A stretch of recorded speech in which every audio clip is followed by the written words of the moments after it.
மேசராசி நேயர்களுக்கு அற்புதமான சனி பயிற்சி இது. ஏன்னா எல்லாமே நினைப்பாங்க 11ஆம் இடத்துல இந்த சனி பயிற்சி இப்போ 12ஆம் இடத்துக்கு வருது, 7.5 சனி ஸ்டார்ட் ஆகுது, விரைய சனியாக வருது அப்படின்ற கவலையே பட வேண்டாம். ஏன்னா மேசராசிக்கு பாதகாதிபதி 12ல் மறைகிறாரு. கெட்டவன் கிட்டிடும் ராஜயோகன்றாங்க. மேசராசிக்காரங்க பார்த்தீங்களா, தொழில் ரீதியிலும் சரி, அவங்களுடைய குடும்ப ரீதியிலும் சரி, அவங்களுக்கு என்னென்ன பிரச்சனை வந்ததோ அது எல்லாமே சால்வ் பண்ணி கொடுக்கும், தீர்வு கிடைக்கும்.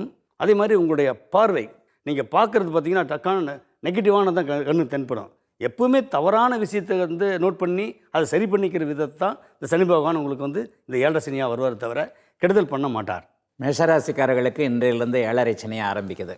7.5 சனினாலே அங்கமெல்லாம் ஆடி போயிடும் அப்படிங்கிறது உண்மை என்றாலும் கூட எல்லாருக்கும் எல்லா மாதிரியாகவும் ஒரே மாதிரியான பலன்களை செஞ்சிடறதில்ல. இதில் உள்ள ஒரு மிகப்பெரிய நுணுக்கம் என்னென்னா, 50 வயது தாண்டிய ஆண் பெண் இருபாலருக்குமே இந்த பொங்கு சனின்னு சொல்லப்படக்கூடிய 2ஆம் சுற்று சனியாக வீடு வாகன நிலம் போன்ற சேர்க்கைகள், அதாவது அந்த 7.5 சனியுடைய தொடக்கம் இவர்களுக்கு நல்லதை செய்யும். இதே நேரம் 50 வயதுகளுக்கு கீழானவர்களுக்கு, குறிப்பாக ஒரு 40 வயதுகளுக்கும் கீழாக இருக்கிறவங்களுக்கு முதல் சுற்று 7.5 சனியாக விரயச்சனி என்பதாக வருகிறது. விரயச்சனி என்பது என்னன்னா, செலவுகள் அதிகம் இருக்கக்கூடிய, அதே நேரத்தில் கடன் வாங்க தேவையின்றி வருமானமும் வரக்கூடிய அமைப்புகள் உண்டு. ஆக சிக்கல் வரும் என்பது நிச்சயமாக மேஷராசிக்காரர்களுக்கு இல்லைன்னே சொல்லிடலாம்.